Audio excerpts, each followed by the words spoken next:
Assalamualaikum warahmatullahi wabarakatuh. Di sini saya akan membahas tentang virus corona yang termasuk dalam ATHG dan dampaknya.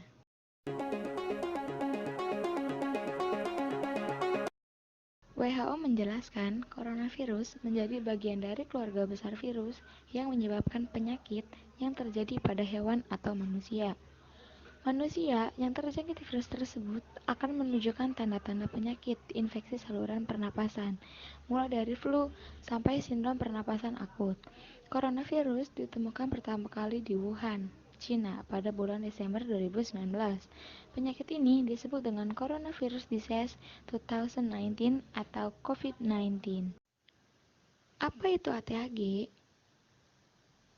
ATHG adalah singkatan dari ancaman, tantangan, hambatan, dan gangguan.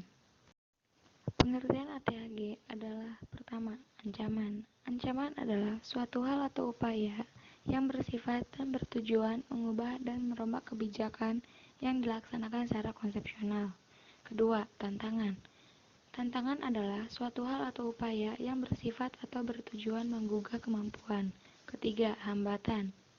Hambatan adalah suatu hal yang bersifat melemahkan atau menghalangi tetapi tidak secara konsepsional dan berasal dari dalam.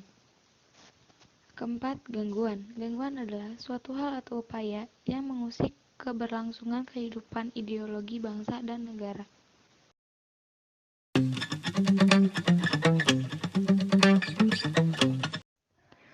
Corona dalam ATHG termasuk dalam gangguan di dalam negeri, karena corona ini termasuk dalam melemahkan pertahanan negara. Corona ini adalah gangguan yang akan merugikan masyarakat dan negara yang sudah terjangkit atau terinfeksi. Jika ada warga yang sudah terkena corona, maka akan merugikan ekonominya sendiri dan masyarakat yang lain. Dengan adanya warga yang sudah terjangkit, dengan tidak sengaja akan menularkan kepada masyarakat dengan cara berdekatan, salah satunya. Sedangkan pemerintah akan terkena dampak yang serius karena menyangkut warga dan negara. Misalnya anggaran dana pemerintah akan menurun yang disebabkan oleh warganya yang terjangkit corona.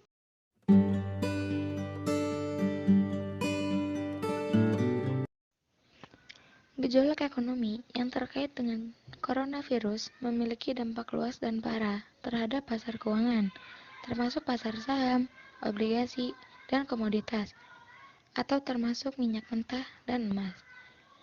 Menyebarnya virus corona mengakibatkan penurunan kegiatan ekspor-impor di Indonesia, maka dengan ini keuangan di Indonesia akan memburuk. Pemerintah pusat hingga daerah memberikan kebijakan untuk meliburkan seluruh lembaga pendidikan. Hal ini dilakukan sebagai upaya mencegah meluasnya penularan virus corona. Dengan meliburkan seluruh aktivitas pendidikan, membuat pemerintah dan lembaga terkait harus menghadirkan alternatif proses pendidikan bagi peserta didik maupun mahasiswa yang tidak bisa melaksanakan proses pendidikan pada lembaga pendidikan. Virus corona mempengaruhi agama dengan berbagai cara, termasuk pembatalan ibadah. Banyak gereja, sinagog, masjid, dan kuil telah menawarkan ibadah melalui streaming langsung di setengah situasi. Penganut banyak agama telah berkumpul untuk berdoa untuk mengakhiri situasi ini. Bagi mereka yang terkena dampaknya, serta agar Allah memberi para dokter dan perawat tetap terjaga kesehatannya untuk memerangi penyakit.